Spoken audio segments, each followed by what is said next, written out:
Here we go. So looking at chapter 7, we are looking at balance training concepts for performance enhancement. Balance, huge part of athleticism, right?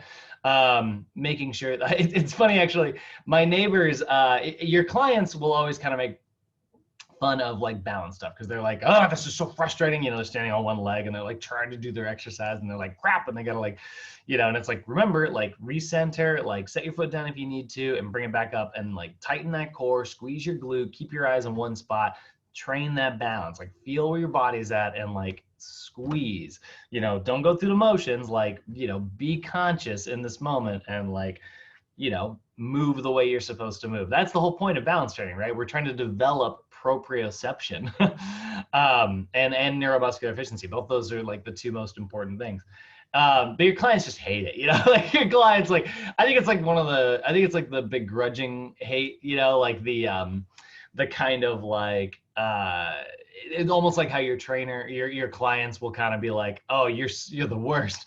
You're making me do another set. And it's like, no, I'm the best because I'm making you do another set. You know, like that's sort of the trainer client relationship. You know, it's a love-hate thing. But it was really funny. Like I was putting up Christmas lights all over the outside of my house, and my neighbor like came out and she was like, hey, make sure you've got one of your roommates present. And I was like, oh, to like, you know, and I thought she was making a joke about like, so she can get like a footage of me like falling or something. She's like, no, to call the ambulance if you fall. And I was like, no, that's the thing, Katina. See, like, this is why we do all the balance training. So you can stand on your roof and put up Christmas lights and scare your neighbors. But you know, that's what balance training is for. You know, it's for all the functional stuff in our lives, right? It's going to teach you how to stabilize your joints, recruit the right muscles at the right time, and help your body understand where it is. So our objectives for today is to understand, like, describe balance training and its purpose, which I kind of just did, rationalize the importance of balance training, and then obviously design an actual training program. So first, let's go ahead and start off just by like defining the idea of like balance. Like when I say balance, like what do I mean, right? Well, what we're talking about is it is how far outside of your base of support you can maintain your equilibrium. So like when you are close to your base of support is your center, right? And like in our case, it's going to be like our, you know, whichever foot is on the ground, if we're standing on one foot or both feet, right? And so you're going to maintain like that center. And the further you move away from that center, the more difficult it's going to be for you to balance, right? Because there's just way more kinetic energy, there's more force, there's more torque, right? Go back to our kinesiology class. Remember we talked about what torque is? The further you move a weight away from the center, the more torque there is. So like this, because it's close to my center, is going to feel lighter than this with like a straight arm, right? Because there's more torque. It's not actually any heavier, it just feels heavier. Well, that concept is true of balance as well, right? The further we are away from our base of support, the more difficult it is going to be for us to balance because we have to contract our muscles. This is why, remember yesterday I was like showing you some core strength exercises. We look at a long lever crunch. It's a great exercise. It's totally just the exact same movement as a regular crunch, but just having your arms up overhead like that makes it substantially more difficult because there's weight up here. This is your pivot point. And so rather than having your weight like at your center, your weight's further away. That creates a longer lever, that creates more torque, that makes it harder for your abs to work. So little things like that can be manipulated. That happens a lot during balance. So that's what we're working on. You know, that's our definition of balance there. And so there's a lot of contributing factors here. A lot of people think that like balance is a very static process. You know, they think that it's like all about like holding your body in one position, and that is true, but it's actually a very dynamic process. There's actually a lot of movement that occurs when you're balancing. You know, you'll look at like someone's foot and you'll notice it's doing like a lot of like gripping and things like that. That's a good sign. You know, those little minute adjustments are exactly what we're looking for in balance training. And so it's all about maintaining that postural control, right? And so how we're going to do that is we're going to develop primarily two things. Let me make sure this isn't going to come up. Yeah, okay, it is going to come up. So it's going to primarily develop two things whenever we are working on our balance, right? Those two things are going to be neuromuscular efficiency and proprioception. Those are two of the main concepts that we are sort of working on. These are both just important concepts for us to train for in general, right? Like these are both just two things that we talked about in previous classes that are just important for us as like a human being with a body that moves. You know, like we need to have proprioception. We want our body to understand accurately what position it's in, and we want effective neuromuscular efficiency. We want to recruit the right muscles at the right time, you know, rather than the wrong muscles or the right muscles at the wrong time, you know. And so both those are really important for you know, key components of athleticism. So because they're so important, and because balance is the best way to develop both of those, that's what part of the reason why balance is so important. And so we've got this postural control system that's making all of these little tiny movements to correct our balance and keep us centered, right? And there's a couple different places this is happening. When it comes to like gathering sensory information, and I've said this before, but like when it comes to balance, there's kind of three main areas where you're going to get balance, right? It's a little bit different than what we're seeing here, but like the three main areas of that like contribute to effective balance are the bottom of your foot, your core, and then like what you can see here, your vestibular system. That's actually your inner ear. I know it sounds a little surprising, but like the inner ear is actually a huge contributor to our balance. And we can work two of those, you know, like I don't know how to do any personally, how to do any ear reps, but I can definitely, you know, strengthen my client's foot, and I can definitely strengthen their core, and that's going to help with their balance, right? So you're gathering sensory information from these three areas, right? You're getting sensory information from your visual system. So your eye line is really important. This is one of the reasons why when you're trying to like maintain balance, I don't know if you guys have ever heard this before, but it's very helpful to pick a point that's kind of far away, like maybe across the room, and then like one small point and just focus on that the entire time while you're trying to balance. That will help. That will help a lot more rather than focusing on something that's like moving around like crazy. Then there's the vestibular system, which is this inner ear. You've got, like if you look at it, when you look at it, this is kind of what your inner ear actually looks like your ear canal. I know, like it kind of, you know, you have this little tiny hole and then it loops around like crazy like this. And so this really kind of interesting. And there's some fluid in here. There's actually like a lot of little pockets of fluid. And in those little pockets of fluid, there's actually these little tiny stones. And those little tiny stones, see, we're actually stepping a little bit outside of my my expertise. Where the heck do you find those stones? I'm not exactly an expert on the inner ear. If it's not muscular, it's not my area. It's like when people ask me about like, what supplement should I take for my skin? And I'm like, I don't know crap about skin. Brad, I wonder if that's like our version of cat's whiskers, sort of. Oh, it totally is. I love that analogy. I love Right? that's hilarious. Yeah, it's absolutely like that.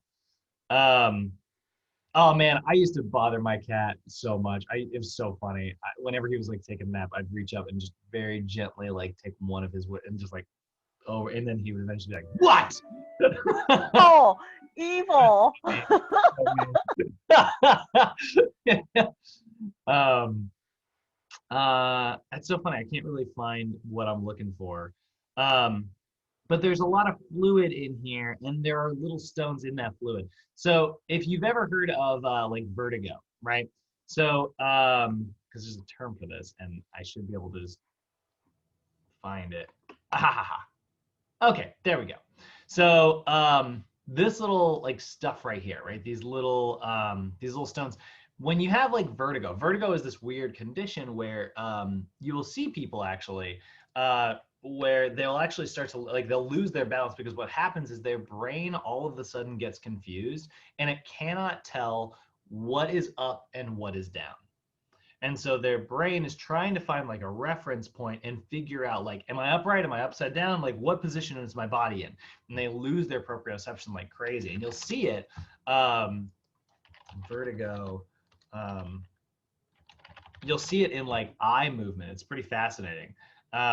And so you'll see stuff like this where their eyes will travel super, super, super fast because it's trying really, your brain's trying really, really hard to like figure out, you know, what position you're actually in. A non-paroxysmal positional vertigo is the most test for certain types of BPPV. The clinician will evaluate the direction of the torsion of your So you see that? Like that's like the brain trying to be like, what's up, what's down, where the heck is, what position is my body in? And what that is basically these little stones which act kind of like the, you know, like a level with the bubble. You're trying to get it like centered. Those stones are there inside this fluid portion of the ear, and they're trying to like be in position to help you with your balance. And so anyway, that's what your vestibular system is. And it's kind of cool. You know, there's a couple techniques that they can like turn your head in a very specific way, and hopefully it's kind of like that little game with the steel ball. You're trying to like get those stones like back into place if you're like the physical therapist. Anyway, I don't want to spend any more time talking about the any more on the vestibular system there, but that's what that is. It's the balance that you have in your inner ear, and that's why sometimes you'll see like people who get really bad ear infections at a certain age will sometimes have balance issues later on in life, or where people will hit their head really hard, and then all of a sudden they'll like develop a little bit of like vertigo, and they'll get like nauseous and stuff.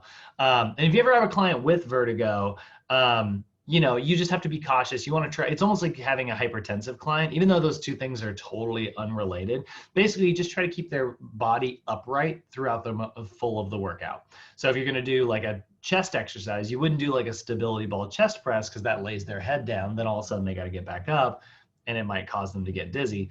So instead you would choose a cable chest press where they can stay nice and upright and still, you know, perform that movement. And then lastly, the last thing that makes up our balance is we have proprioception, right? Again, your body's understanding of where it is in space. So with all of that coming together, that's going to help you control your posture and balance.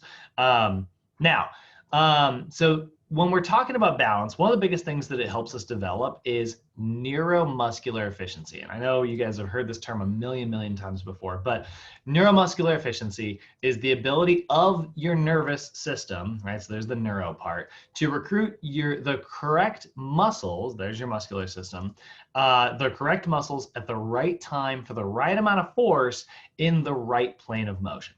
So, you know, if I'm standing on one leg and I start to tilt over, right, my body is going to contract certain muscles to get me upright. But if it contracted too much, it would bring me too far in the other direction. If it didn't contract enough, I'd maybe go up and then fall right back down, right? And so neuromuscular efficiency is recruiting for the right amount of force, but it's also recruiting at the right time. If I recruit too late, I'm going to continue falling, and then, you know, I needed more force by the time I got down to this position, but my body tried to recruit, you know, as much force as it needed when I was here. You know, so then that's not going to help. So now it's not enough force. I'm going to fall back. I'm going to keep falling. And that's what you see when you see someone like losing their balance. You know, they're doing all of this like, you know, accessory movement, all that like movement that they're doing where they're like, you know, wobbling, right? Is basically their nervous system trying to be like, okay, try this. No, that didn't work. Try this. Oh God, you know, it's trying to like recruit and get them back upright, but they're having trouble doing it, right? So we want to recruit the right muscles at the right time, and that's going to allow us to work all of our muscles in all of the correct planes of motion the way that they're supposed to. Irene, last night we were talking about like the difference between like eversion and pronation, right? And it's kind of hard to do just eversion. A lot of times when you evert, you'll often do a little external rotation there as well. You'll often get some pronation because the muscle that does eversion and external rotation, it's the same muscle. So sometimes, you know, it's supposed to have like a little neutralizer there that keeps it from moving one way. And so you only do the one type of movement instead of both. But, you know, sometimes like it's hard to do, you know, because that muscle's like, oh, I'm supposed to contract. And then it just contracts every way it's supposed to. That's kind of like our lats, you know, like a lot of times like when we're doing like adduction, we'll often sometimes see people like round their shoulders like this as well, because like your lats also do a little bit of internal rotation. And so the lats just trying to contract. It doesn't, you know, necessarily know that it's only supposed to contract in one way.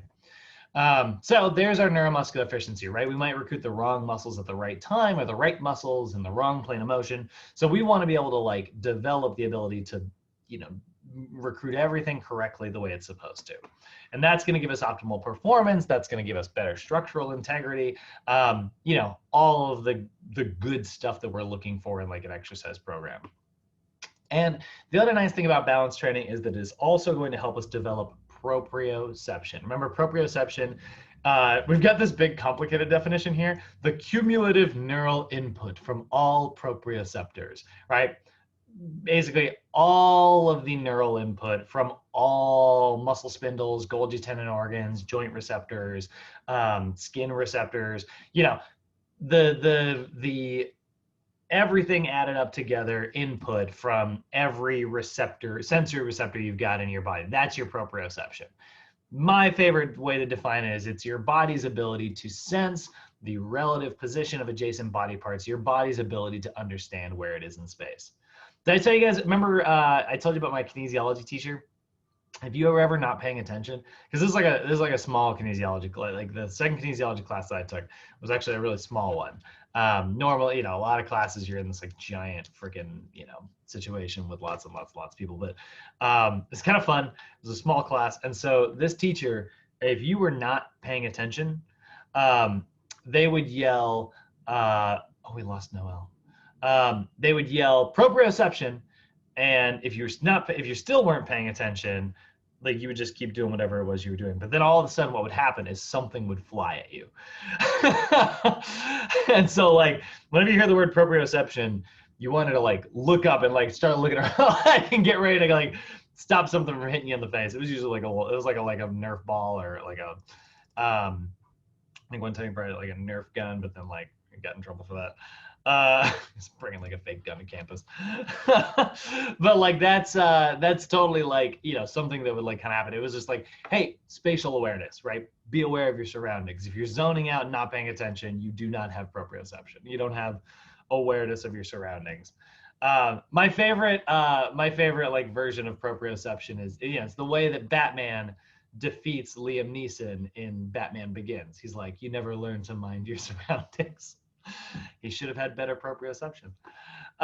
So your body's understanding of where it is in space, like what its position is. So how do we have proprioception? Well, remember, those are thanks to our mechanoreceptors, right? The sensory receptors that are responsible for sending and sensing that information. They're in your connective tissue. Their job is to sense things like elongation, so like muscle spindles, sense the length of things, compression, traction, tension. Golgi tendon organs are sensing tension. And all that information is going to go to the brain to tell you where you're at. And some of it's going to happen in your muscles, right?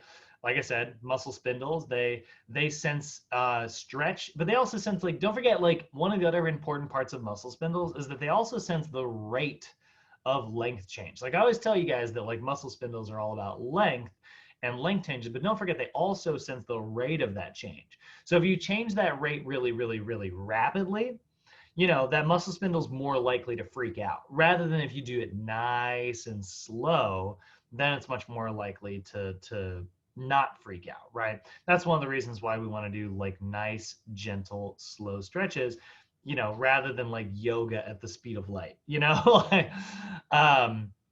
And a lot of times, like if you do move it really rapidly, it'll cause like a quick contraction in the opposite direction. That concept is going to be very important for the second half of today's lecture. You've also got skin receptors. You know, they're sensing like changes in your skin. Your change in your skin position can throw off your balance, you know. And then obviously like in your tendons, you've got your Golgi tendon organs, right? Their job is to sense tension. And so like they might have like an inhibitory effect. There's sort of like two sides to the Golgi tendon organ, you know. Like if a muscle spindle's freaking out because it thinks that it's getting too much length, the Golgi tendon organ might work with it and be like, yeah, too much length. You know, we need to like pull back in the other direction. And so it actually creates tension. And so then you get that quivering sensation in your muscle. But then the Golgi tendon organ, after about 30 seconds, you know, thanks to that autogenic inhibition, is like, look, the battle is lost. We're either going to keep holding this tension and eventually get ripped off the bone, or we could just all go with the flow and relax and lengthen everything out. And so the Golgi tendon organ can inhibit the muscle spindle and tell it basically to shut up. And then that kind of relaxes your muscle overall. there's that autogenic inhibition process, right? So, other ones that we've got Ruffini afferents. Their job is to like sense super big ranges of motion. These are like in your joints, right? When you like when you like just straighten your elbow really hard right now, you feel that kind of like, oh God, it feels like the bones are kind of grinding together. Those are your Ruffini afferents. You've got Paciniform afferents. They're called Pacinian corpuscles, which is a great name. Their job is to sense accelerating and decelerating. So if something's like increasing in speed or decreasing in speed, Golgi afferents, those are your tension at the end of like your ranges of motion. So that's like Golgi tendon organ. And then nociceptors, once you get to a certain like threshold, your nociceptors are your pain receptors. Their job is to be like, hey, this hurts. Relax, like let's stop doing whatever it is we're doing. They aren't tripped all the time. They're not necessarily always active, but they are definitely active as soon as you get to a specific range of motion. So, like, if I were to take like this pen right now, this is gonna be a weird example, but if I like put it into my palm, that doesn't really hurt. But if I push and eventually I'm like, right? And that's more and more and more nociceptors just slowly being recruited. So that's what nociceptors do. Every time you've ever like pulled a muscle or something, that activated your nociceptors. You got some in your ligaments as well. Their job is to sense like rotation, stretching.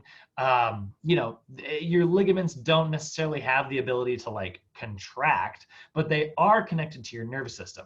This is a concept that sometimes people forget.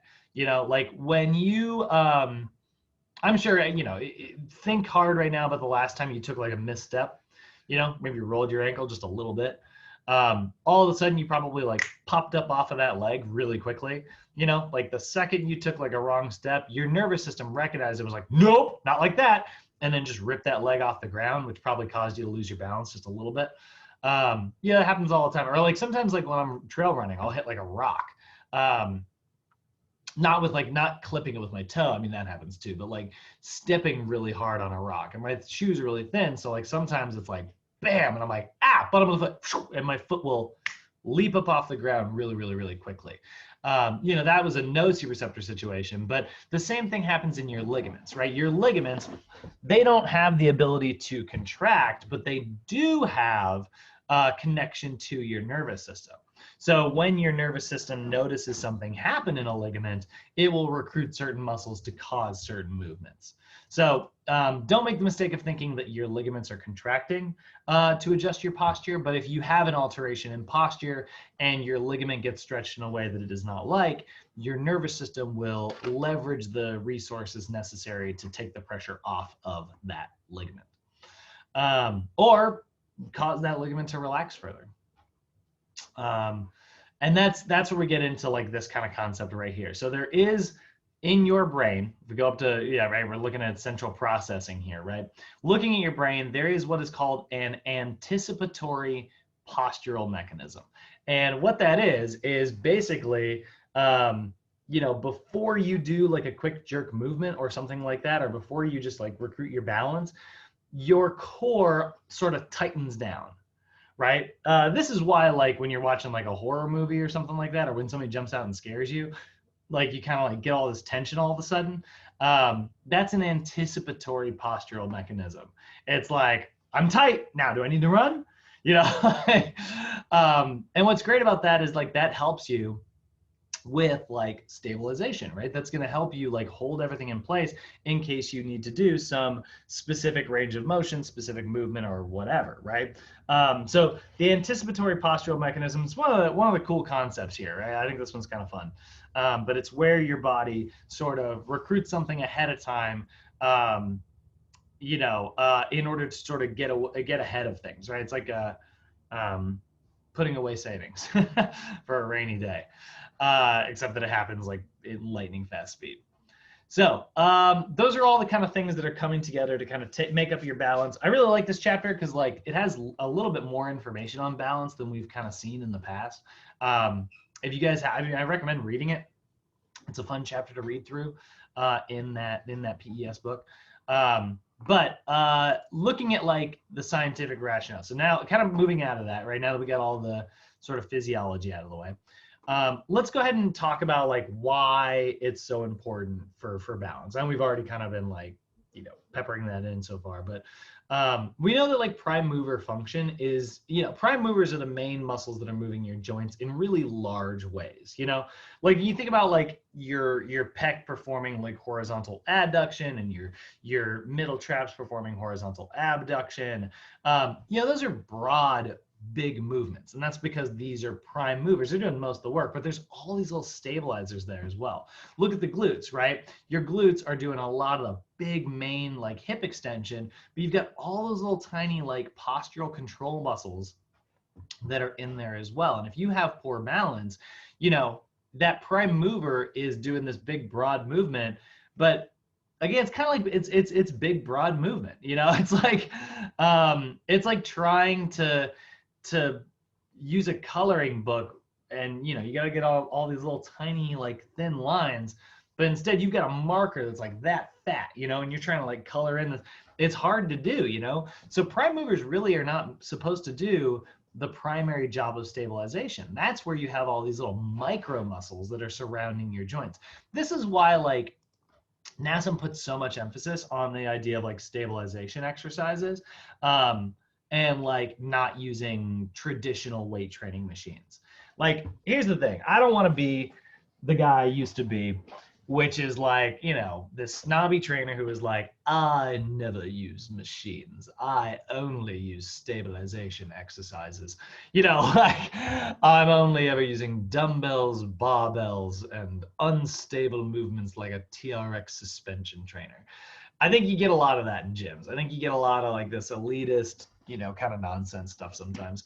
And I think that that's just like this industry a little bit. I think that like there's so much information about the world of working out, and some of it's bad, you know, like don't get me wrong, there's, you know, there's diet pills and all this other crap out there. There's a lot of bad information, and because of that, even like good trainers sometimes go way too far in the other direction, where they're like, you should never use machines because this is better. And it's like, machines have their place at home. P90X workouts, they have their place in this world. And next time I hear a trainer make fun of Planet Fitness, I'm gonna lose it. You know, like Planet Fitness, yeah, they got their pizza Mondays or whatever, and yeah, their memberships are $10 a month, and yeah, they don't have any free weights. It's all machines. But like, that's an introduction for a lot of people. And now I just realized I'm in the middle of a rant, and I didn't mean to get in the middle of a rant. But anyway, that place has a place in this world. I have nothing against machines anymore. I used to totally have like all these like hard opinions on stuff, because I thought hard opinions made me sound smarter. But the reason I prefer free weights, the reason we prefer doing a chest press on a stability ball, the reason we prefer all that stuff is because that's a great way to work those micro muscles while still recruiting your prime movers, you know? But at the same time, if we only ever focus on like micro muscles, and we don't ever take any time to like do that heavy strength training stuff for those, you know, prime movers, we might not get to a place where like, you know, we may not get to a place where we are actually getting stronger as like an athlete, because your prime movers are doing all the big heavy lifting, you know? So yeah, there's place in this world for both of them, you know, and that's why we have different levels of the OPT model. We have the stabilization level, and the strength level, and then we have the power level, which is not unstable at all. You know, power level is all about being super stable and working like explosively, you know. So we want to have good balance, and I want to put a lot of emphasis on why this is so important to focus on. But you know, make no mistake, like it is okay to use like different modalities, different materials, and things like that. That was way longer. I meant that to be like one sentence. I want to mention this briefly, and then I ended up going off. So poor balance, right? We do know that poor balance, the big issues here, it's going to lead to faulty movement patterns. Obviously, you're not going to be able to perform as well. And then, you know, it could even lead to injury because you might recruit the wrong muscle for too much force or something. So we want to do our balance training, right? We want to develop that neuromuscular efficiency. We want to restore our stabilizing mechanisms. We want to develop proprioception. And what's great about this is that balance training, which are exercises that are very unstable, is going to help us stimulate maximal sensory input. You're going to get lots and lots and lots of information coming into the brain. So we have to have a couple different ways that we can manipulate this information. Like, how do we increase the amount of information coming in, right? So we've got some balance progressions here that we're going to look at in just a second. So when it comes to actually training this, right, you know, balance is going to be a key component of all of this, but it shouldn't be trained just in isolation. You know, a lot of times we want to work our balance while we're focusing on something else and integrate it into an overall training program. That not training in isolation thing is exactly what I was just ranting about, right? Like, we do love stabilization, right? But if it's the only thing you ever focus on, you might miss out on something, right? So it should be systematic, progressive, functional. By the way, you're going to see this. Literally, this slide exists in every one of these chapters. Systematic, progressive, functional, and it should stress the limit of stability, right? So how do we make balance training safe, challenging, and progressive? You know, how do we progress it from one to the other? Well, that's where, again, we've got the OPT model, right? We got the OPT model, which is going to give us balance stabilization exercises, which, again, stabilization is all about resisting movement more so than it is about creating movement, right? Then we've got balance strength, which is about like creating movement, but while we are balancing. And then we've got balance power, which is all about like decelerating and stabilizing at the end range of emotion, right? It doesn't say it in your textbook, but my favorite way to describe balance power is, you know, to describe to people that it is rapid eccentric deceleration. You are eccentrically slowing down back to a hold position. You know, it's like a landing and then sticking the landing, right? Can you repeat that, Brad, one more time? Yeah. Rapid eccentric deceleration. That's balance power. So we're going to look at the greatest Olympian of all time here, Simone Biles, right?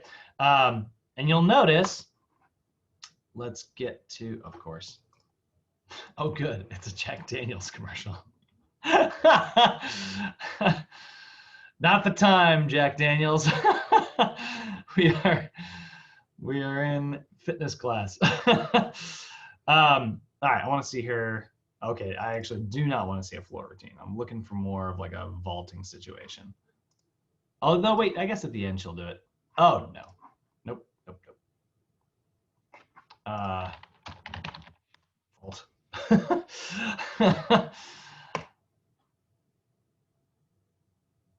want to see the landing, where she sticks the landing. Is it here? Yeah. Okay. So, boom. Now watch. Rapid. Look at that. That she has to like decelerate, right? She's got all this energy coming down, right? So she's decelerating, and she starts like, if we look at it, right? Let's look at this in super slow motion.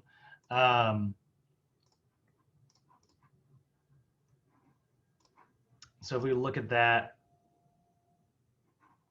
so there's accelerating, right? So she's concentrically contracting. That's going to be what like sends her up and over, right? Concentric, she's getting a little help with the springboard. That's the purpose of it, right?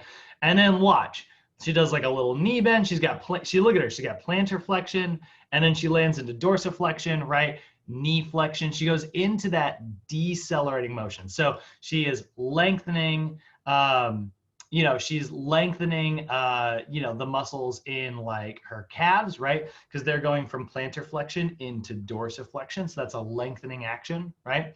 Her quadriceps are going from like in a bent position to a straight position. So they're actually, or I'm sorry, she's from a straight position to a bent position. So that's eccentrically decelerating the quads, right? She's going from hip extension into hip flexion. So she's going into like, she lands into a little tiny squat where she decelerates right at the end of her landing, right?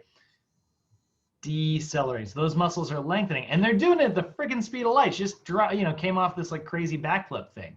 So that right there is what we see in balance power. It's rapid, super fast, eccentric lengthening, deceleration, right? She's decelerating her body back to a neutral position, and she maintains her balance. You know, if you were to drop me from a friggin' front flip like that, and I try to like decelerate, I'd, you know, wham, sack of potatoes right into the ground. You know, and that's why she's the greatest gymnast of all time. You know, like she's got more medals, she crushes it. You know, and she's got that balance, but she's also got an incredible amount of power. Does that make sense, Irene? Yes, with a lot of years of practice for those milliseconds of perfection. Oh my God. Absolutely insane. I don't know how gymnasts do it. Humans, we're all capable of it. I know, right? Right? Oh, crazy.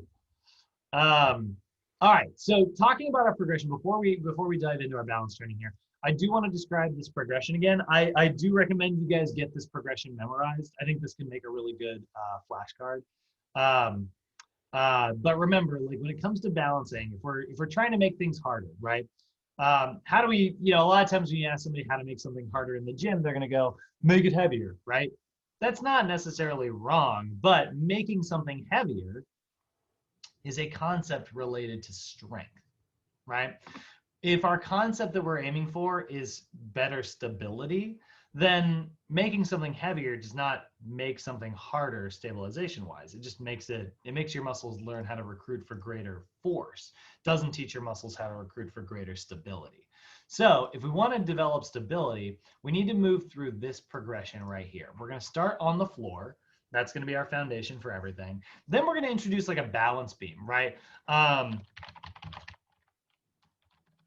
So when you look at like just a very short like balance beam, it's literally shopping. That's not what I want. It's just these little tiny ones that lay like directly on the ground. We're not even talking about like, you know, a balance beam like a couple feet off the ground. We're just talking about like this one right here. Honestly, the one we have at Sochi, you know, is literally a 2x4.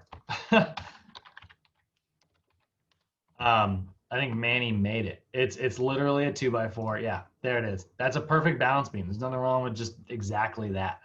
$30. No way that would cost $30. Oh, I guess they put carpet on it. It's like there should be like $10. But there's your balance beam, right?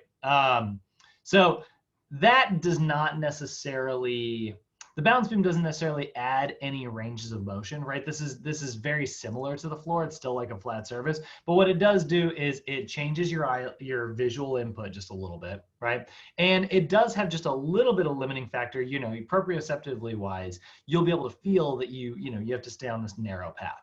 So that's why that's like a progression, even though it's not necessarily moving through any new planes of motion. The next immediate progression is going to be the half foam roller.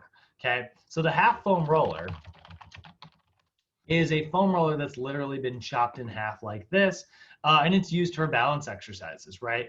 Let me see, like I want to see like.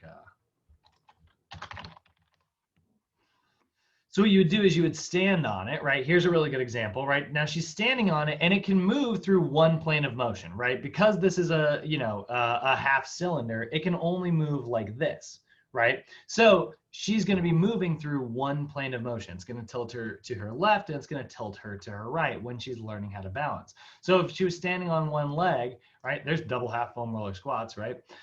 If she's standing on one leg, it's just going to do a little bit of movement like this. Nothing too crazy. Now you could also do like sagittal movement, right? She could also put it front to back and now it can move this way, but still it's only moving through one plane of motion. And that's why this is the immediate progression. Now I do want to throw my opinion at you here real quick.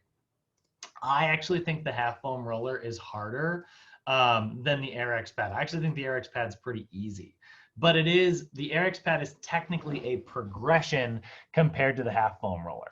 And the reason is because if you look at an AirX pad, an AirX pad's just this little squishy foam pad here, and you stand on it, but you will notice this can move through two planes of motion. You can experience like dorsiflexion and plantar flexion, and you can also experience eversion and inversion. Your ankle can move in four directions, right? So because of that, NASM considers this a progression compared to the half foam roller. The half foam roller only moves through one plane of motion. The RX pad moves through 2 planes of motion. Although, like I said, in my opinion, I actually think the RX pad is way easier than the half foam roller. But don't memorize it that way. I should have said nothing. Should have said nothing. We got the Dynadisc. The Dynadisc, this can move through 3 planes of motion, right? This not only are you going to experience like, frontal plane movement and sagittal plane movement, but it can also rotate. And so like it can spin, it can go side to side, and it can go front to back. Therefore, this is the final progression. That's your Dynadisc. Now, obviously, there's other balance equipment out there. There's Bosu balls and things like that. We would consider the Bosu balls similar to the Dynadisc, but NASM's only got like these listed. Not that NASM doesn't have, I'm sure that NASM has a Bosu routine up online, guaranteed. Yeah, they've even got like slides for it.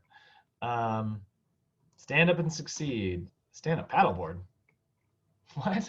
NASM wrote a paddleboard workout? That's obscure as hell. I'm always surprised by like what they've written their blog on sometimes. They're like, here's, how to get better fitness-wise for ping pong. And I'm like, what? So anyway, this is a routine that they wrote that would make you better at paddleboarding. But yeah, you would use like a Bosu ball for balance and stuff. So it's not that it doesn't exist. Like, it's not that NASM doesn't know about Bosu balls. They just don't have it in the traditional textbook. But we like Bosu balls. So anyway, floor, balance beam, half foam roller, RX pad, Dynadisc. Get that order memorized. Because you may get a question that is like, which is of the following the immediate progression for a client performing a balance exercise on a half foam roller. Just deleted my whole notes, right? And then it would be like, balance beam, RX pad, Dynadisc.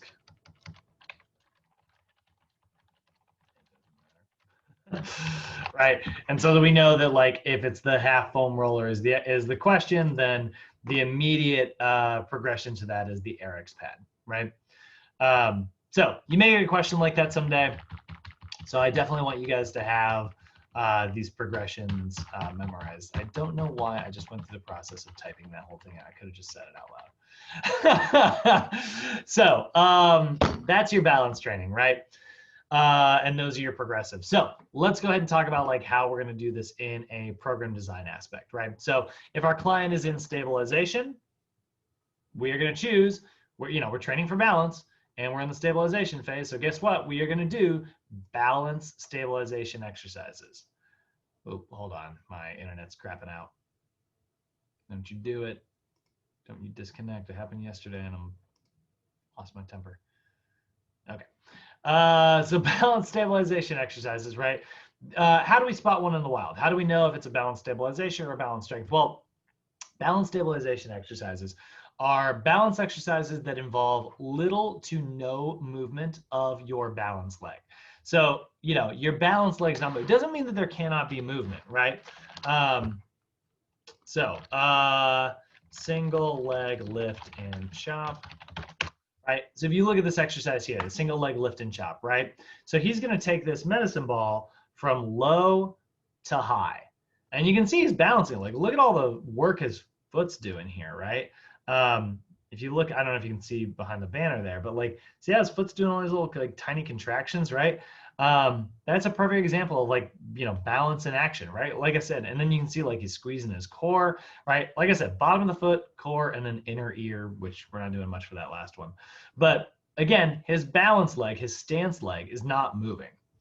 That's what makes it a balance stabilization exercise, right? If we do a single leg balance with reach, right? Same concept, right? Balance leg is not moving. You're moving a leg, but not your balance leg. So now, Here's the hardest question I've ever asked you guys. This is going to be super practical application time. So Robert or Irene, hardest question technically. Make me up a balance stabilization exercise. It's not in your book. This is it's easier than you think it is. One that's not in the book? Yeah, what's not in your book that you could use as a balance stabilization exercise? A push-up with a cat on my back. Ha! I love it. I wouldn't say that because you've got 4 points of I wouldn't say that's quite balanced, but you are actually along the right lines. Like I said, hardest question I've ever asked you to do. But it is easier than you think it is. It has to be something with a single leg, so Really simple. Take an exercise that you know that you would normally be on 2 legs, and then just stand on 1 leg. single leg squat. Well, close. So that would be balance strength. That's one that does exist in your book, right? Single leg squat would be balance strength because you're moving your balance leg. Pick a different. Oh, okay. Try to go to the upper body. Try to not involve the legs. A single leg stance. Sure. That one does also exist in your book. We just call it single leg balance. Oh, come on. I know. Go to pick an upper body exercise and stand on 1 leg. Single leg shoulder press. Nailed it. It's not in your book. Actually, it is in your book, but it's considered a. Come on. I know. But here's the thing. It's not listed as a balance exercise. It's listed as a shoulder stabilization exercise. So it would be in the resistance section. But could you use that in balance? Of course you could, right? Because what you're doing is you're not moving your balance leg. So if I were to do this, right, and I stand on 1 leg, and I did a shoulder press, yeah, it's a shoulder exercise, right? Absolutely. And then if it's on 1 leg, it's a shoulder stabilization exercise. Totally. But what if I've got like a stabilization routine and I'm doing my movement prep and I want my movement prep to kind of feel like a circuit, and I wrote my resistance section and I don't really have time to get the shoulders into my stabilization routine. This person's got like a lot of lumbopelvic hip stuff, right? I want to work their upper body, I do, but like I just need to really put a lot of emphasis on the lower body stuff. Could I use this in my movement prep as a balance stabilization exercise? Sure could. Am I moving this leg? No. Am I balancing? Yes. Therefore, balance stabilization, right? This is why doing what we just did right now, which was, I'm sure, annoying. But doing that, that's the whole reason why I want you guys to know these defining characteristics, more so than I want you to just memorize where the exercises fall. Because when you understand these characteristics as they are defined, you're going to see an exercise on Instagram and be like, that's cool as hell. Where would I put that in the OPT model? And you'll look at your defining characteristics that you're going to know inside, outside, backwards, and forwards. And you'll be like, you know what? That's really similar to a reactive strength exercise. So I'm going to put that in my client's strength program, and I'm going to use it as a reactive exercise. That's why knowing these defining characteristics is so much better than, memorizing. Make sense? I'm going to do that with using my cat as a weight. Right? You totally could. Single leg cat and chop. Yeah. Yeah. But that's the thing, like literally, like you find a fun exercise online and you like it, or if NASM's only put so many materials in the textbook. It's only got so many pages.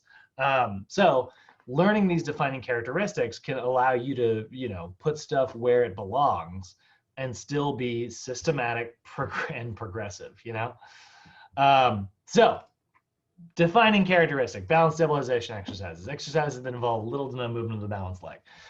Single leg balance, right? Single leg lift and chop.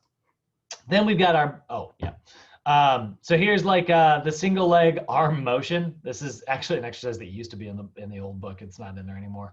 But it's the single leg balance. You just take one arm and move it up and down. Oh, what if you did a single leg, you know, front shoulder raise, right? Perfect. Single leg bicep curl, single leg tricep extension. Now, there are also a couple other ways to increase, you know, to have like a progression here. Like I said, you can start to incorporate like some movement, right? You can move your arms or move your opposite leg, or move both simultaneously. And then actually keeping your eyes open and closing your eyes. Closing your eyes takes away all that visual help, so that can also increase your balance.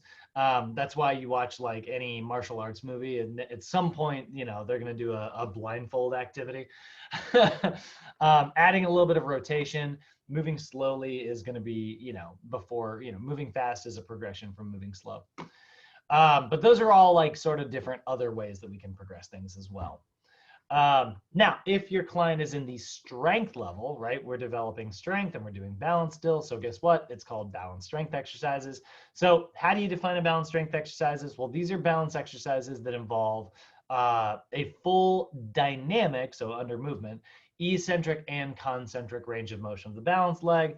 It's a big fancy way of saying balance exercises that move the balance leg. Now, when you're doing this, you do want to have stabilization at the end range of motion. So you want to have control in the mid range and stabilization in the end range. So when we're looking at this, right, like, so she's doing a single leg squat here, and she's doing a single leg squat with touchdown here. So these are two different exercises, but they look kind of similar, right? You'll notice her chest is a little more upright here, and now here it's like she's fully bent over. That's actually why, like, this is called the single leg squat with touchdown, but like much more accurate. Like, this is actually, I mean, it's got the word squat in the name, but to me, this is totally, look at this motion. This is a deadlift. This is recruiting the same muscles that you recruit during a deadlift. So I'll use this actually as a warm up to deadlifting. I'll use this as a warm up to squats. They're really similar to each other. They both have the word squat in the name, but trust me, this is biomechanically much more similar to a deadlift than it is to a squat. If you're squatting like this, you're putting too much pressure on your low back. So that's our single leg squat or our single leg squat with touchdown. But you'll notice, like, what we do, right? We stand on our balance leg and then we move that balance leg through a full range of motion, right? So we drop down and then we bring it back up. And we hold that mid range as well. So we're focusing on developing our balance there in different ranges of motion.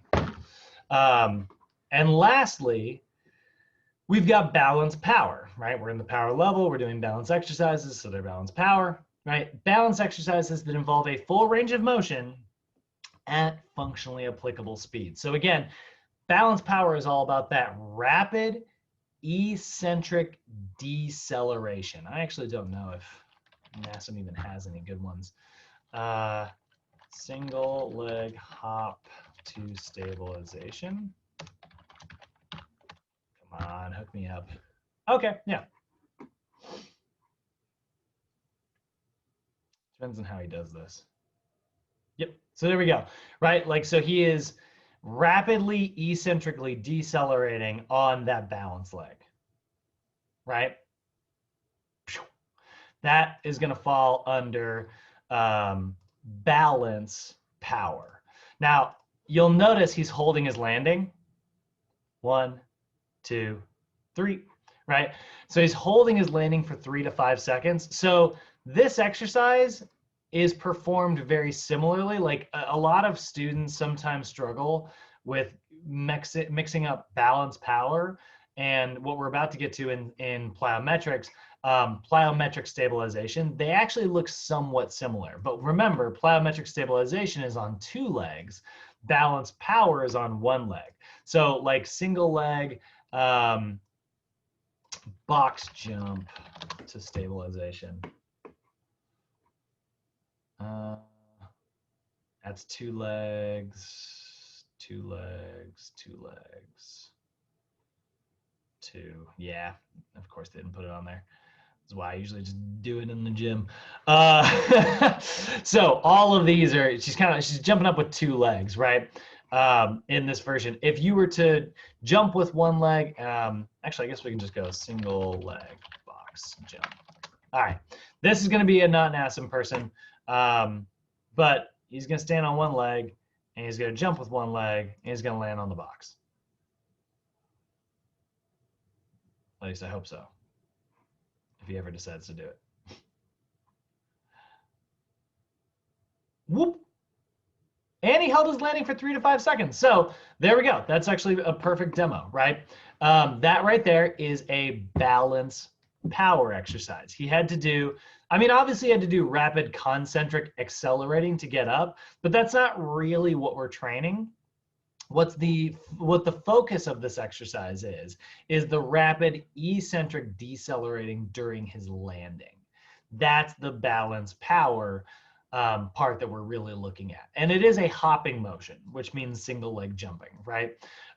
So single leg hop with stabilization, like the NASM video that we saw with the guy in the red shirt, and a single leg box jump to stabilization, which we see in this video here. Both of those are balance power exercises because they involve rapid eccentric deceleration. She's doing a single leg hop to stabilization, and she's doing it in the transverse plane.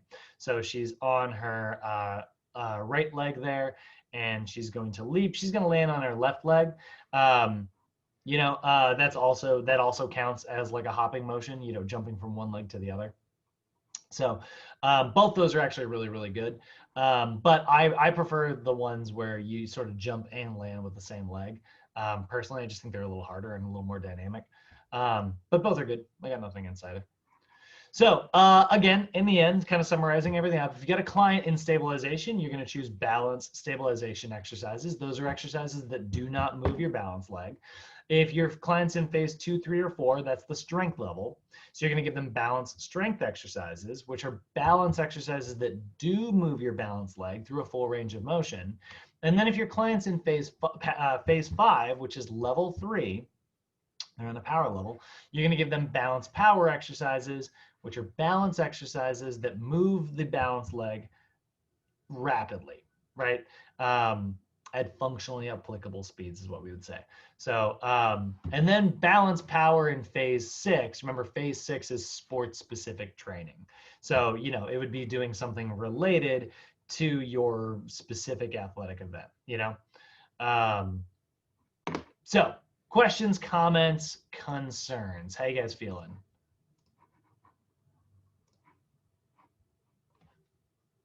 Nothing? Alrighty. Brad, one thing, if you could please repeat the order of what is that? The air racks and foam, the half foam roller. Floor, balance beam, half foam roller, AirX pad, Dynadisc.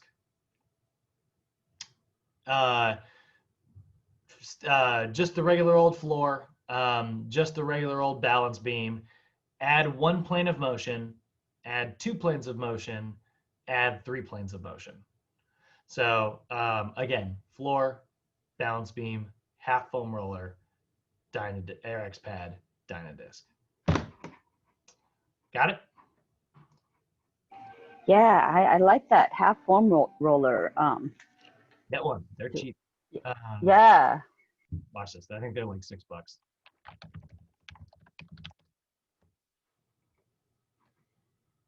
$15. All right, I guess. There we go. $9. And also, by the way, I would get. Yeah, it's kind of a tough call. I always had just like a 1-footer, but you can get like the full 3-foot version. But like, I don't know, if you get like it's like this fits so much easier in a gym bag, and it's like it's pretty rare that you're gonna need to do like a full 3-foot stance. Because a lot of times you're having them stand on one leg, so it's like, why do you need a 3-footer? But it's up to you. I would honestly just get a 1-footer. I feel the same way about foam rollers. I don't know why foam rollers are 3 feet long. It'd be mainly used at home. So yeah, the great tips. Yeah. Okay.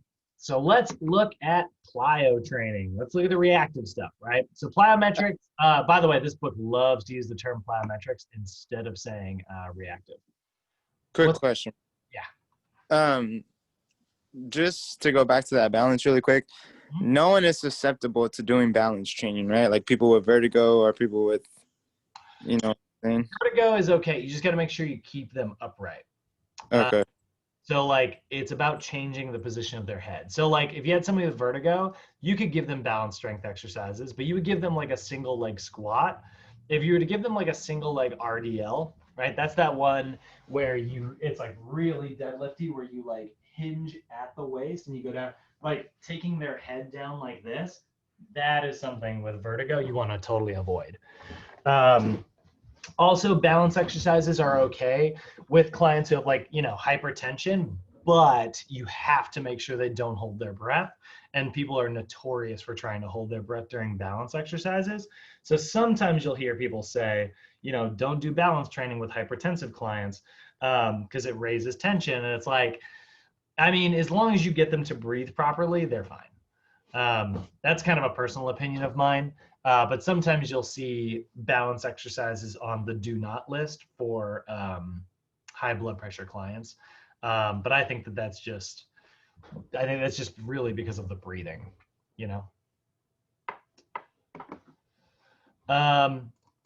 Okay, so let's look at plyometric training. So we're looking at reactives, right? So when I say plyometrics, or I say reactive, they are the same thing, right? And what that means is what a plyometric is. It's a quick, powerful movement that involves a rapid eccentric contraction followed immediately by a rapid concentric contraction. So you rapidly lengthen a muscle, which causes the muscle spindle to freak out for a second. And then you rapidly shorten that muscle so that you can, jump really high. So we want to be able to describe like what plyometric training is, rationalize why it's important, and then obviously be able to write a program. So it's a quick, powerful movement where there is eccentric lengthening followed by concentric shortening. And it accomplishes this thanks to that stretch shortening cycle, right? Remember, stretch shortening cycle is the process where that whole thing happens. Lengthen and then shorten, right? Take a rubber band, lengthen it out, let it go, it snaps short, right?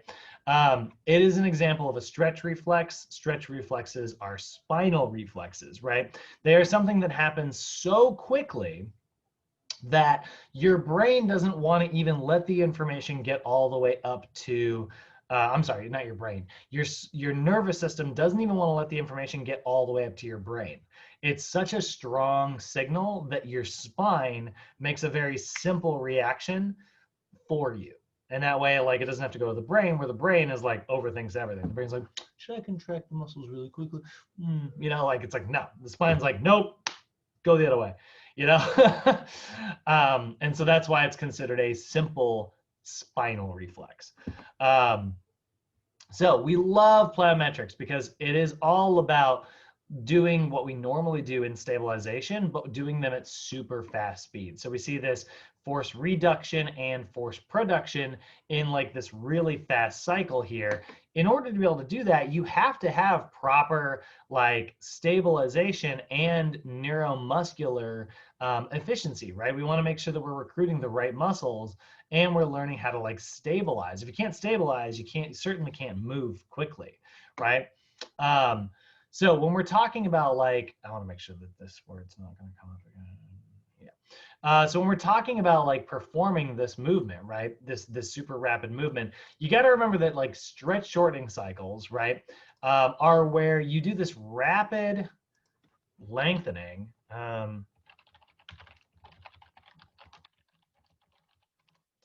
Let's see if I can find an image that goes with this. This will actually kind of work. You do this rapid lengthening so that you can like explode in the opposite direction. So if we look at this guy right here, right? His starting position, he's like standing up here, right? Nothing too crazy. And then he's gonna land down. There's all this force coming, like all this gravity coming straight down to the ground. So he's got, you can see he's landing on his toes. He's got his knees slightly bent and he's got his hips slightly bent. But for the most part, like, he's in sort of flexed positions. He's in hip extension, he's in knee extension, right? And he's in ankle plantar flexion. So what's going to happen is when he lands, that's going to load him and lengthen out this muscle, right? He's going to go from plantar flexion into dorsiflexion. So now his calves got stretched. He's going to go from knee extension to knee flexion. Now his quadriceps are getting stretched. His hip flexors are getting stretched, right? And he's going to go from hip extension into hip flexion. Now his glutes are getting stretched. So we see a stretch, and a stretch, right? And when that happens, and it's happening really rapidly, his muscle spindles here, here, and here are all freaking out. And they're like, whoa, way too much length, way too fast. And they're all going to want to contract, right? They all got stretched. So now they're all going to want to pull in the opposite direction. So what's going to happen is as he is transferring from going down and transitioning to going up, this middle phase right here is the amortization phase. It's the transition from lengthening to shortening. It's the little pause that takes place in between. We want that pause to be as short as possible, because the longer he stays in the transition phase, the less power he's going to have jumping up. But there's that concentric part at the end, right? So now he's going to contract his calves. That's going to push him into plantar flexion, which will propel him off the ground. He's going to go from knee flexion into knee extension. That's going to further propel him off the ground. And most importantly, he's going to go from hip flexion into hip extension. And that is definitely going to propel him up off the ground. So he is lengthening, transitioning, and shortening. Eccentric, sort of isometric, but amortization, concentric, right? And that right there is a stretch shortening cycle in a nutshell, right? Any questions on that? Cool. So plyometric training is great because it can be used to enhance your motor learning, right? Remember, motor learning is like how we change our nervous system and teach our nervous system how to do new tricks, right? It's also going to enhance your neuromuscular efficiency. It's a different way to teach your body how to recruit the right muscles at the right time, you know? And it's going to promote muscle excitability, sensitivity, and reactivity. This right here, this reactivity concept, this and like the idea of like excitability and sensitivity, right? That's why I like the term reactive more than I like the term plyometric. Like, I like plyometric. I actually don't know where the word plyometric comes from. Let's look that up. Plyometric word origins. What's the etymology of? It is a combination of plyo, which means more, and metric, which means length. So more length, rapid lengthening. Yeah. Cool. So that's what plyometric means. It means to be, explosively lengthened, right? So that's kind of funny because like when you think about plyometrics, you think of it as like the shortening part. You think about the jumping part. But really, the term plyometric is much more, it's named after the landing, right? It's named after the shortening part, right? The land that you're doing. Again, knee flexion, that's a lengthened quadricep. Ankle dorsiflexion, that's a lengthened calf muscle. And hip flexion, that's a lengthened glute. So that's what we're seeing. We're seeing rapid lengthening. So that we can experience rapid shortening and jump higher. So that's why I like the term reactivity, because the more often you do this, the more sensitive you're making your muscles. They can fire back much, much, much more quickly.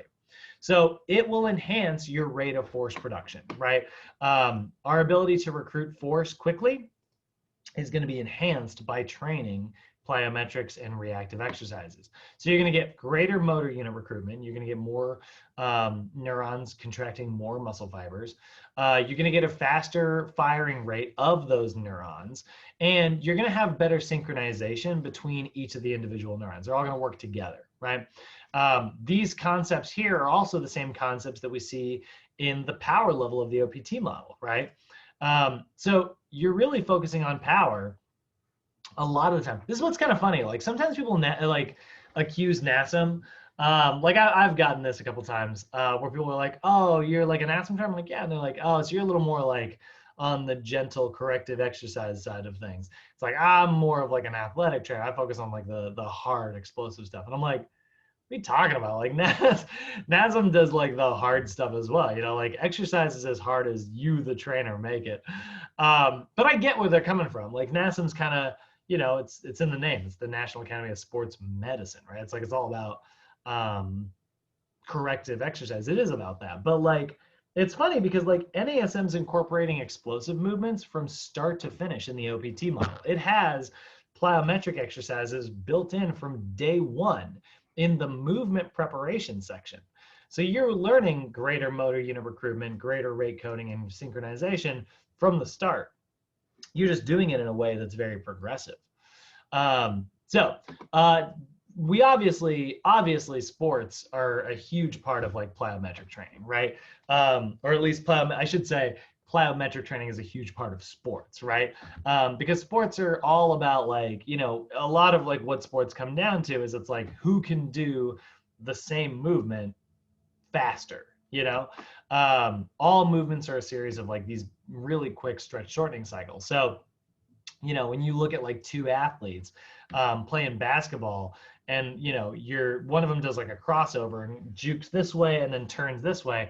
You as the defender, you're like, oh, you're going this way. I'm gonna go. Oh, now you're going this way. I'm gonna go this way. Whoever can transition faster and move faster through that range of motion is gonna be the one who like plays better, right? And that's how you break somebody's ankles, you know. Obviously, very, very important towards sports here, but we want to make sure if we are training athletes and it comes to like plyometrics, we're using sports specific movement patterns, right? You know, obviously that means like a lot of directional changes and learning how to do them more explosively. So like I said, 3 phases to our plyometrics here. We've got the eccentric loading, right? The eccentric loading phase, which is that lengthening, right? That's going to trigger your stretch reflex. That rapid lengthening is going to make that muscle spindle freak out. Then we've got the amortization phase. That's the transition phase. This is sort of replacing isometrics in our normal manner, right? We want the amortization to be as short as possible. The shorter it is, the less energy you're going to lose while transitioning. So you're going to get a much more explosive unloading phase, which is the concentric part, right? Concentric contractions are the unloading that give us that explosive sort of jumping action, right? So obviously this is all happening because of mechanoreceptors, right? You know, we know that muscle spindles experience that lengthening, and then your Golgi tendon organs, which are sensing tension, you know, there's a lot of tension in rapid eccentrics. So, you know, teaching those muscle spindles, allowing those muscle spindles to freak out and give you that greater jump is actually sort of part of the process here. So, what we want to do is we want to give our muscles this, because they have this sort of elastic property, we want to give them a big stretch and then let that stretch go. It is literally like a rubber band, right? Now, imagine taking a rubber band, and because it's rubber, it's always really going to snap back. But you guys have seen this before. If you've ever left a rubber band on something for too long, it loses its elasticity. Like if you stretch a rubber band out, and you just hold it there for a couple hours, you know, like, or a couple days, you know, you got to wrap it around something. It isn't going to snap back to its original length anymore because it gets used to being in that lengthened position. That's exactly how your muscles work, which is why we want that amortization to be short. You know, remember your muscle spindles calm down after you hold a stretch for a long time. That's why we hold our static stretches for such an extended period of time. We're giving them time to relax. Well, we don't want that to happen if we're trying to be explosive. And that's why NASM tells you not to do static stretches before power days, you know. Now, obviously, if you need to do a static stretch to restore your full range of motion in order to move properly, that should always be your priority. Sacrifice power for good form. But it's not really what we're talking about here in plyometrics, right? In plyometrics, we're all about creating this faster loading so that we can get faster unloading. So by doing plyometric training, you are going to get, you are actually going to enhance your muscle spindle activity. It's actually going to turn them on and get them very active. And it's going to desensitize those Golgi tendon organs. This is sort of like the reverse of autogenic inhibition, right? Normally autogenic inhibition gets your Golgi tendon organs to tell your muscle spindles to relax. In this case, we're kind of like, hey, muscle spindles, blah, and you kind of scare them. And they're like, blah, and now they're really turned on. And they're like, all right, well, we're ready to fight. You know, they're in fight or flight mode and they're turned on. Now you're going to have like greater, you know, force production. This is why doing a couple sets of like, you know, squat jumps before you go do like a heavy squat day is actually really effective. And you'll see that sometimes. Like watch like a power lifter.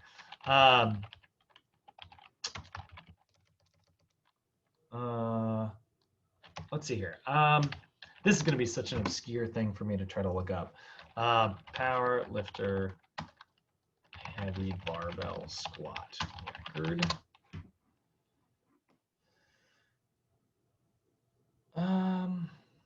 Let's see here. I want to see one where, yeah, they're kind of all, these are kind of jumping. There's Eddie Hall doing the deadlift record. They're kind of all jumping right into it. Yeah. Yeah, they're all jumping right into it. Anyway, sometimes you'll see people before they go get under the barbell. They'll do some jumps and they'll like grab and they'll kind of like, you know, go into these like little tiny half squats. Like that's increasing the activity of their nervous system, you know? They'll do like these little jumps and get all amped up to kind of turn everything on before they want all those muscle spindles to kind of freak out a little bit and get really sensitive and be like, oh man, next time I get lengthened out, I'm going to contract so hard, you know? Like, so faster loading is going to result in greater force production because it's going to result in faster unloading in the opposite direction. So we like plyometrics for that. It's also going to give you, like I said, better neuromuscular efficiency. We already kind of talked about that, right? But it's going to help you control your agonists and your antagonists better. You know, recruiting the right muscles at the right time. It's a different stimulus, right? Just like balance training helps recruit the right muscles at the right time. So plyometric training obviously is going to enhance like sports performance, right? You know, but we don't want to train in isolation. We want it to be part of a systematic, here it is. Oh, wait, no, I thought it was going to be the next slide. We want it to be systematic. We want it to be progressive, right? We're taking an integrated training approach. Now, that being said, it is an advanced tool. It's going to be on the, man. Oh, we didn't get it. Am I wrong? Whatever. It is an advanced tool, right? It is definitely something that if your client does not have proper range of motion, if they don't have proper flexibility, they really shouldn't be doing plyometrics. If they don't have good core strength, they really shouldn't be doing plyometrics. If they don't have good balance, they really shouldn't be doing plyometrics, right? This is a very advanced training tool. And we're focusing on that amortization. We want to make sure that the transition is short as possible if we're doing like maximum strength lifting stuff. Obviously, in plyometric stabilization exercises, right, reactive stabilization exercises, those are actually all about like learning landing mechanics. So that's, again, building our foundation. But when we get into the strength side of things, we're all about amortizing. And we'll look at that in just a second. So how do we progress this? Well, you know, in balance stuff, we progressed it by making it more unstable. Core strength, core stuff, we made it more progressive by also making it more unstable. But reactive stuff, how do we make it more progressive? Well, we make them jump higher. You know, it's like, okay, well, now you jumped on the 12-inch box. Now I want you to jump on the 16-inch box, you know? Or maybe we go from double leg jumps to single leg jumps, you know? We learn, we measure how fast they're moving. Now, one thing you want to be aware of, and there's a million different formulas out there for this. And so we're actually not going to teach you any of them. I don't have any of them memorized anyways. But you do want to monitor your volume of foot contacts. You know, this is like talking about like if you've got an athlete, they've got scrimmages to go to, they've got games to go to, they're doing explosive training. When it comes to like avoiding overtraining, you want to try to make sure that you're keeping an eye on how often you've got them like foot in contact with the floor, because every part of that is always going to be, you know, impact and you know, it creates a little bit of like damage, right? And if you're creating more damage than you can repair from, your athlete's going to end up with some type of injury. So if you've got like a super heavy plyometric day and a scrimmage and they're doing a sprint workout all on the same day, you might be heading down the over injury road, you know, or the overtraining road. And they're just like, man, like my feet are killing me, my ankles are killing me, my knees hurt, my back hurts, my hips hurt, and I just feel like I'm not recovering in between like workout A and workout B. And it's like, okay, we've got you over, we're putting you into an overtraining situation. So we want to make sure that we're like monitoring those things. It is going to depend on who your athlete is, and it is going to be a little bit of like, conversations with your client. This is why communication is so important, right? We're going to continually ask our client, how are you feeling? How did they, you guys might know, I say that a lot, like when I'm teaching, which is always kind of funny, but that's just a phrase that I've been using for years as a trainer. How you feeling? Right? Like you always want to continue checking in with your client. What's going on in your body right now? I can't feel it for you. I need to know, what's up. So plyometric stabilization exercises, right? If our client is in the stabilization phase, they're going to get plyometric stabilization exercises, right? Or reactive stabilization, as I like to call them. But what is a reactive stabilization exercise? Well, it's a explosive plyometric movement that focuses on landing mechanics, and it involves little to no movement upon landing. So again, it's the stabilization level. We see that little to no movement. Stabilization is all about minimizing unwanted movement. Core stabilization exercises, don't move the spine. Balance stabilization exercises, don't move the balance leg. Plyometric stabilization exercises, don't move once you're done landing. So let's take a look here.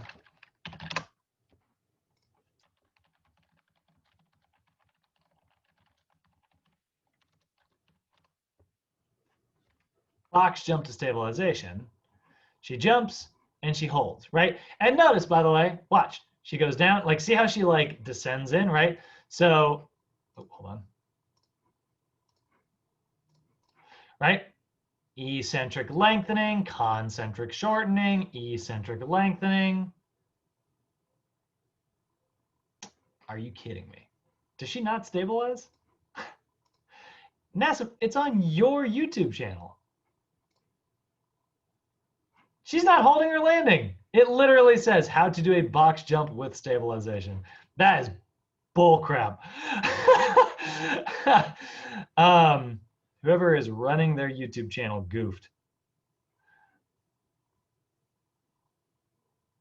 All right, well, I want to hold that for the next one.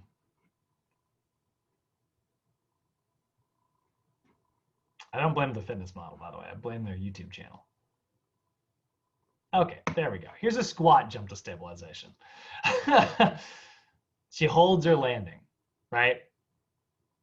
This is a multiplanar, by the way. So she did sagittal first, frontal. Now she's doing a transverse,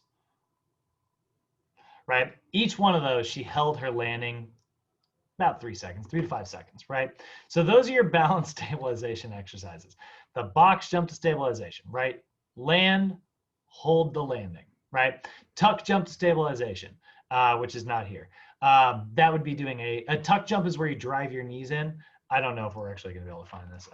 Tuck jump to stabilization. Oh, yeah. So here's a tuck jump to stabilization. She drives her knees up and she holds her landing, right? So that is, both those are really great examples of reactive stabilization exercises, right? They're going to develop joint stabilization, and then we do see some eccentric strength. We are going to see some force production, but we're definitely getting a new type of neuromuscular efficiency. We're teaching our body how to recruit the right muscles at the right time for the right amount of force. Plyometric strength, or reactive strength, right? Our client is in level 2, phases 2, 3, and 4. Now this is where we're starting to get into the amortizing, right? Now we're really focusing on that transitional phase. So these are exercises that involve a full range of motion, and they're performed at a repeating tempo. So remember, like, stabilization is all about resisting movement. Strength is all about lifting heavy. But from a perspective of like plyometrics, we're all about like the lengthening and the shortening, right, in stabilization. In strength, we're about all three: lengthening, shortening, and amortizing. We're all about that transitional speed. So for instance, like repeat squat jumps. or a good example, but this is a really great one right here. This is a box jump down to tuck jump. So, right? So she jumps down, lengthening, shortening, lengthening, transitioning, shortening, right? And then again, lengthening, transitioning, and shortening back even during her landing. So this is a great one for the strength level. Down, down, up, down, and back up, right? Isn't that the less assessment? Really similar, yeah. Except that it doesn't have to be a tuck jump. Yeah, super similar. You don't have she doesn't have to do the she wouldn't have to do the knee tuck. She would just be able to do a regular old jump and let the legs kind of hang. Here's repeat tuck jumps. Love this exercise.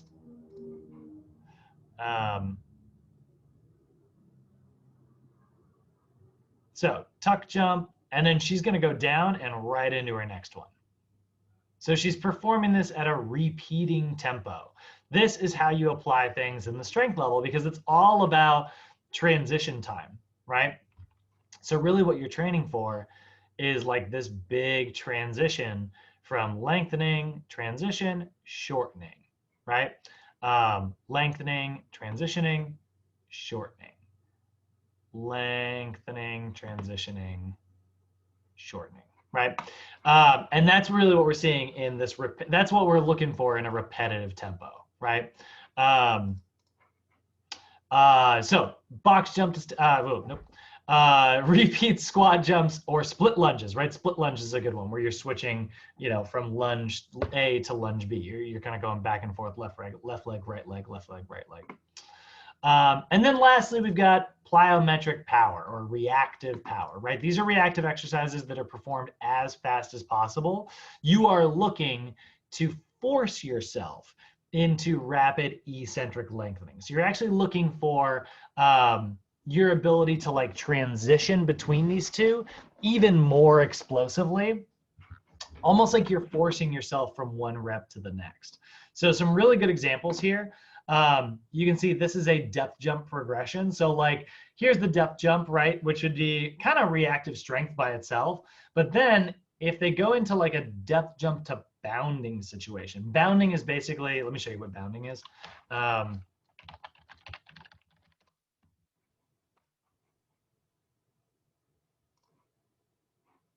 Nope. I just clicked the first thumb I saw. There's bounding. It looks kind of silly, but boom, big jumps. 1, 2, 3, right?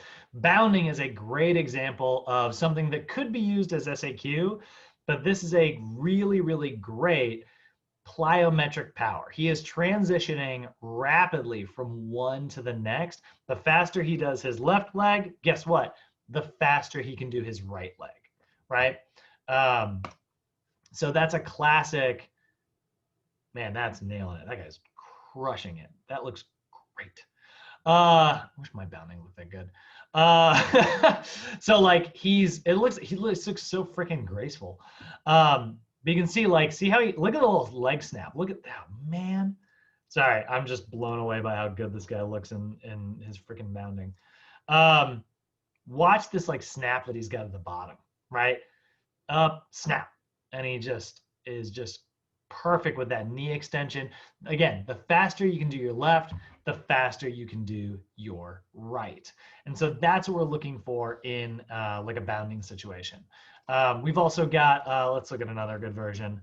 Ice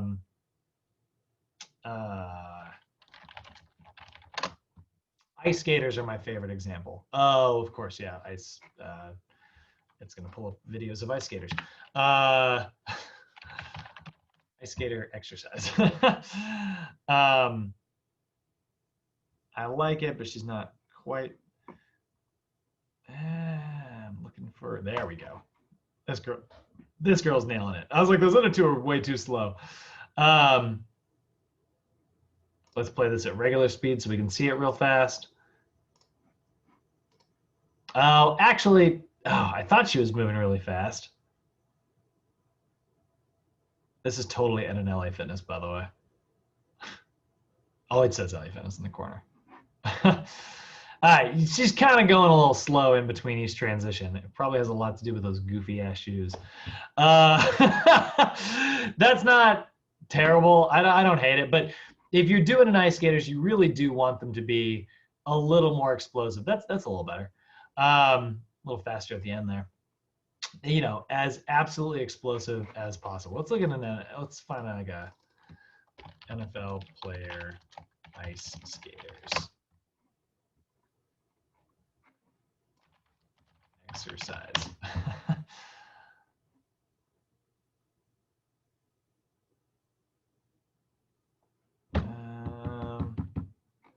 Man, these previews are not helping me out at all.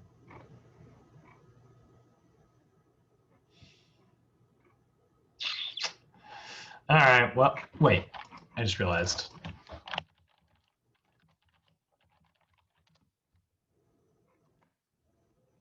So here's, by the way, an ice skater to stabilization.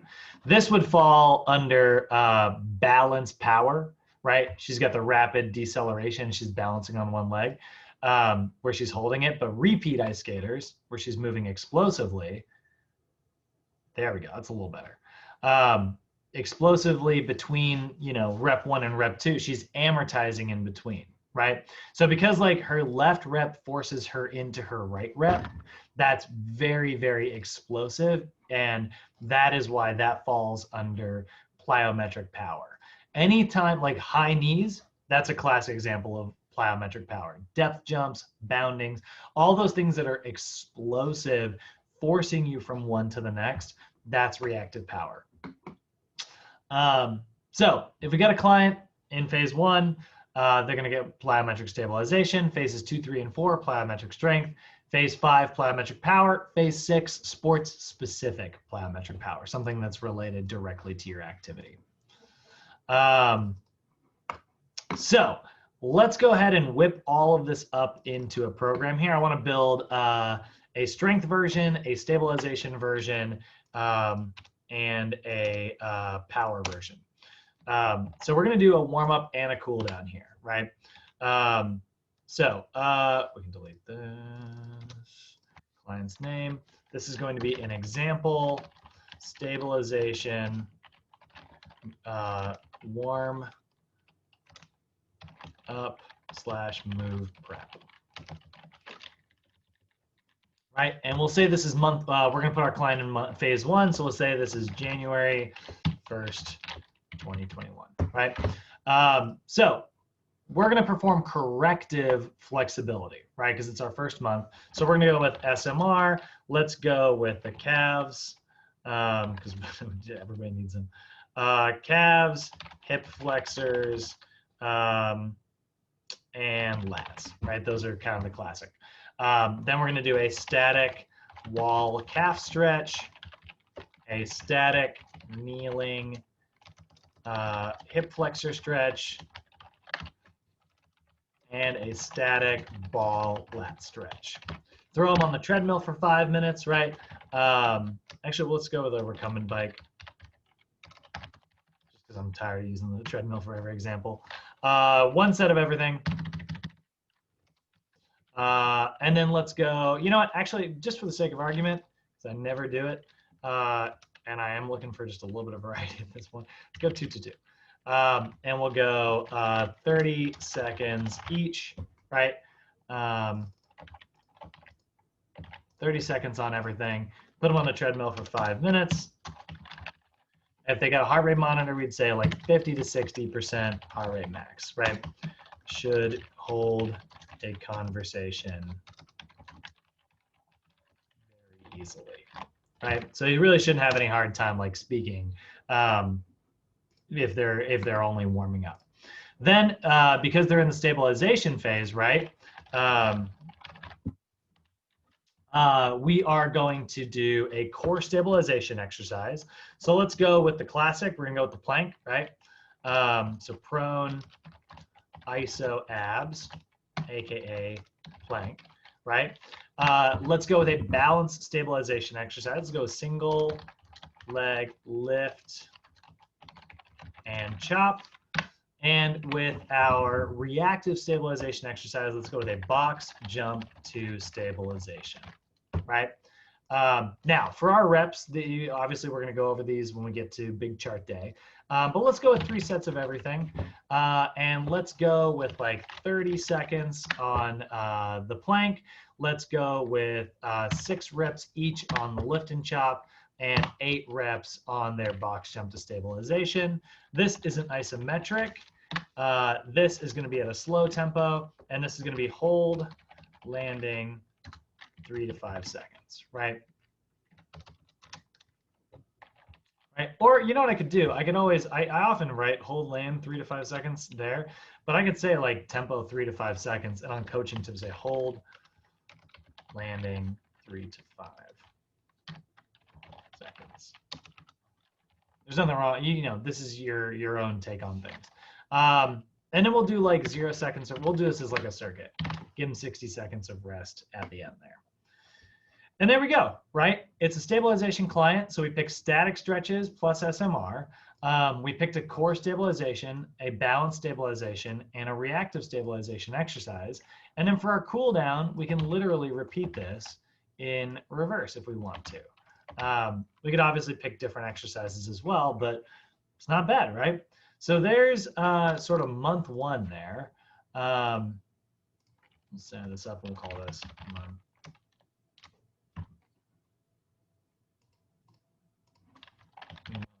1. Right now, if our client, let's say we got a client, you know, we keep training the same client, so we're going to give them the same overactive, underactive muscles, but this time we're going to change everything up. We're going to call this month 2. We're going to put this in phase 2, 3, 4, 4, and we'll call this February 1st, right? And now our goal is strength. This is an example strength warm-up and movement prep. We're still going to do the same foam rolling techniques, but now we're going to change all of these to active stretches because we are doing active flexibility. Right? Recumbent bike can stay the same, but active stretches are not done at 30 seconds each. Instead, now our tempo is going to be, our duration is going to say, let's go with 10 reps each.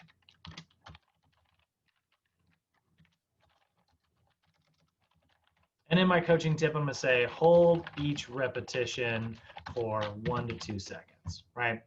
And we can apply that to all of these. So they're going to hold each repetition 1 to 2 seconds. So they're doing an active isolated stretch. Then prone iso abs isn't going to work anymore because that's a core stabilization exercise. So we need a core strength exercise.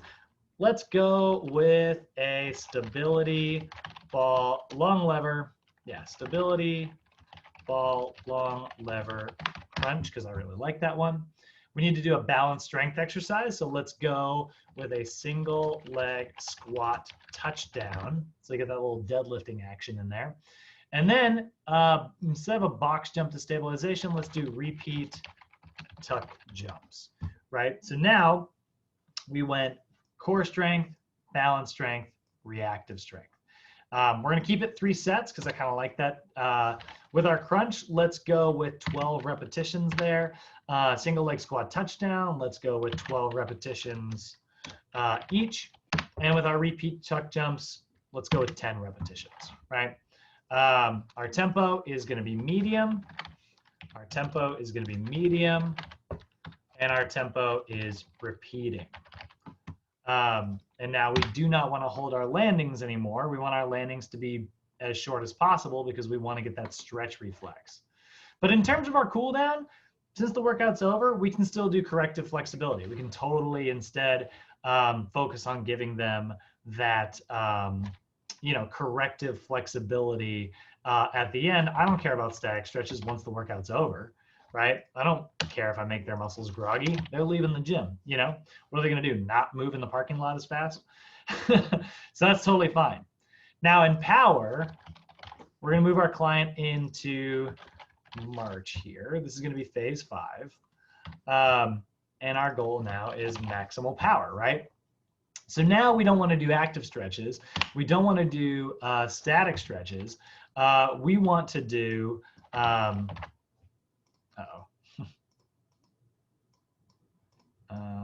need this to be a table again. Now we want this to be dynamic stretches. There we go. That did not work. All right, hold on. Split cells, 3 rows. Oh, there we go. All right, so let's get some dynamic stretches in here. Let's go with some heel walks. Let's do a walking lunge with twist. Let's do another. Let's do, trying to get the hip flexors even more stretched out. Yeah, let's do a lateral, alternating lateral lunges.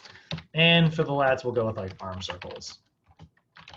Actually, you know, alternating arm raises, right? So they're going to go with like the heel walk. That's going to stretch the calves out a little bit. A walking lunge with a twist. That's going to stretch the hip flexor out a little bit. An alternating lateral lunge. That'll stretch out the hips, the adductors and hips a little bit. And then we'll do an alternating arm raise. So they're stretching out that lat a little. And we can do 2 sets of each of those. And let's go with like 15 reps each, right? So these are all kind of body weight dynamic stretches, which means that like by the time they're done doing this, like 15 reps each, it's sort of a medium tempo. You know, none of this is like super explosive or anything like that. But what's going to end up happening is like, you know, their heart rate's going to be up and moving a little bit. This is going to feel a little bit like cardio. So we can skip the recumbent bite. We really don't need that warm up there. But now we need a super explosive core exercise. So let's go with a medicine ball pullover throw. Rather than a single leg squat jump, let's do a single leg jump to stabilization. There's my balance power exercise. And then instead of repeat tuck jumps, let's go with a depth jump to bounding. So they get that bounding action after doing a depth jump. So they jump off the box, leap into the single arm, and maybe do like 10 reps on the bounding there. And we'll put that in the coaching tips. I still like 3 sets. I still think 12 reps is good here. I still think the single leg jump to stabilization works really well. But depth jump to bounding, our repetition scheme's a little funky here. Let's have them do 5 reps. And then on the coaching tip, we're going to say perform 12 reps of bounding after depth jump. So they're going to go off the box and then 1, 2, 3, 4, 5, 6, all the way up to 12. And they'll do 5 reps of that. So they'll jog it back and do 5 continuous reps. It's kind of a unique one. It's not exactly perfectly textbook, but kind of fun. So then again, we cool it down exactly the same. Now, this is not a complete workout. Obviously, we would fill in, we'd probably add some, we would add some SAQ after this, and then we'd probably add some resistance training after that. But for the most part, like this works pretty well. This is a decent sort of 3-month situation here for our clients. I'm going to put a page in between each of these.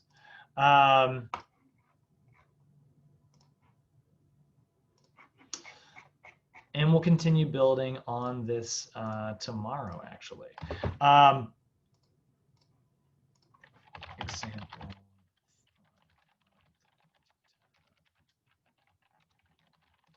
So that is in it. Do you guys have any questions about why we do what we did? What exercises we're picking? Any questions about these? Yes.